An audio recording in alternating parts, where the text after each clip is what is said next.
Alright guys, so at this point I've removed the complete brake system, everything. Master cylinder, uh, brake pads, the brake pistons, everything. And just noticed something, and it's really kind of strange. You see here, this brake pipe here, this brake line, it's quite a bit thicker. It's quite a bit wider than that one. So this is like a quarter inch.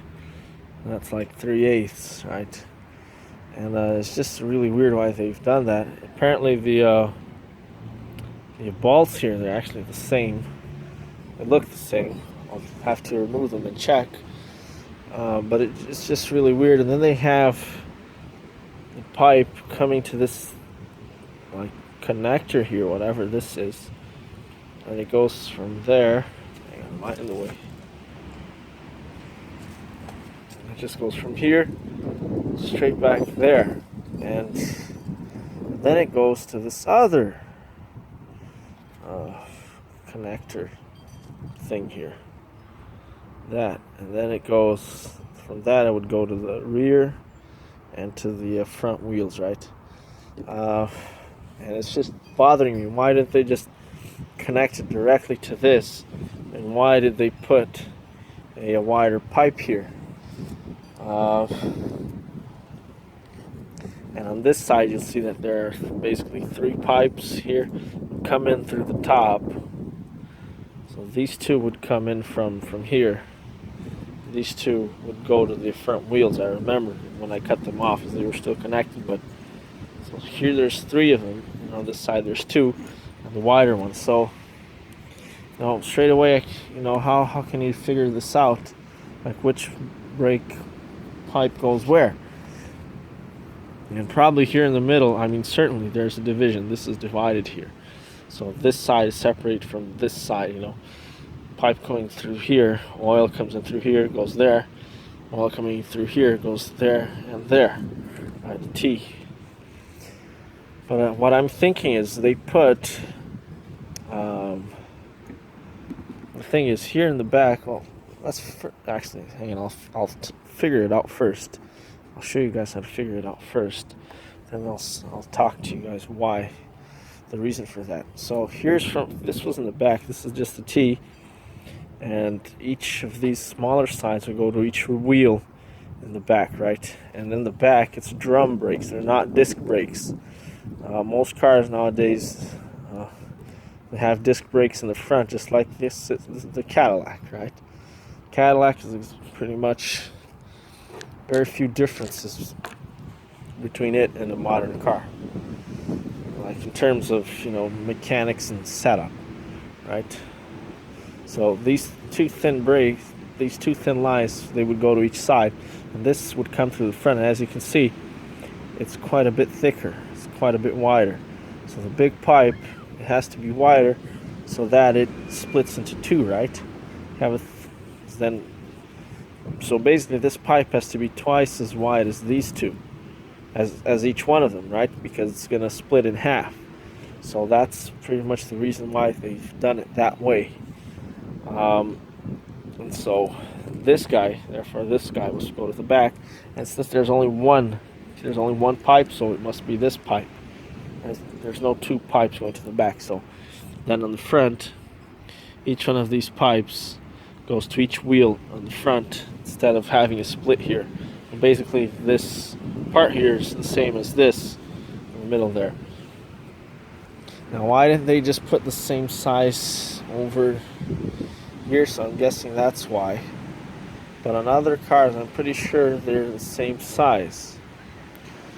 But initially I was thinking that perhaps the drum brakes are like stronger.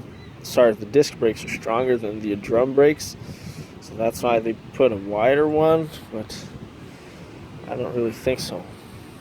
So that's probably just the reason why. These ones go to the front here. They're thin, so it doesn't really matter. Just like to clarify that. Laws of hydraulics, you just have more force with a bigger pipe. you require more force, right? Sort of thing, informally speaking. But this drum brake, this master cylinder side, it is kind of rough. Certainly clogged up inside there. But I think I should be able to clean it out and clean it up and just replace the seals and just get a drill bit and put it through that hole there, and we should be good. But these move. Oh yeah, just one more thing. Just video so you can see the before and then will see the after later. There's a snap ring there, and it has two holes that you put in those special kind of snap ring pliers there to remove that. So this is gonna have to sit in the diesel, but before I put it in the diesel, I'm gonna clean it off. And in order to remove these bolts here, yeah, of course I'm gonna have to cut off the pipes. And then I just like to mention one thing. It's always, I find, this is my personal opinion, from my personal experience, and it seems to me that this is not going to come out the way it is because it's pretty much seized up in there. So what I like to do is, if you just go straight ahead and just dump oil or whatever lubricant in there, it's not going to work as well as if you clean it up first. So I like to clean it up first and then go ahead and let it soak in diesel or WD-40, whatever you're going to use. Right, so that's just a little bit of advice there. If it doesn't come out, it never happened to me, except with the modern car. These classic cars, never, ever happened for these, never did these things break inside there. That never happened. So I don't think it should happen. But the Cadillac, it's pretty much just the name. Put a big engine in, it's not the best built car in the world, for sure. That's for sure. There's lots of room for improvement still. But yeah, there you have it.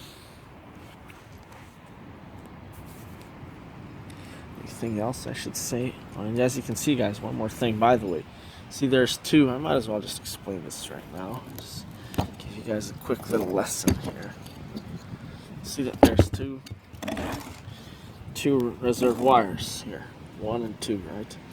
And really long time ago, like 1920s or the 1910 or so, when the first cars were coming out, they only had a single reservoir that would go to the front wheels and the rear wheels, right?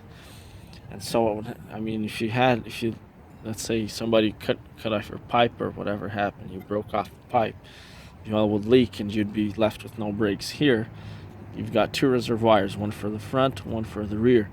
If one of them breaks for whatever reason, starts to leak, even just worn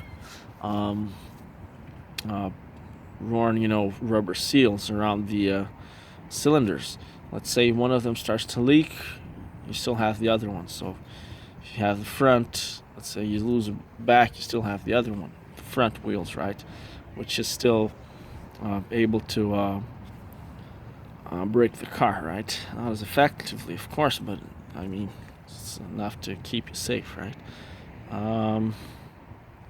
So yeah, that's the reason being for there being two.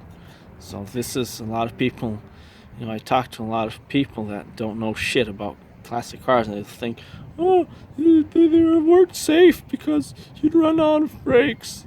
Well, there you have it. See, this is 1969, and we have it on the Rambler American as well.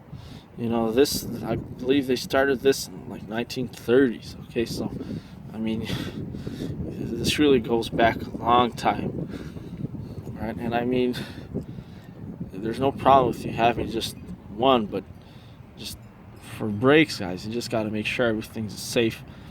And go ahead and get yourself, brake lines that don't rust.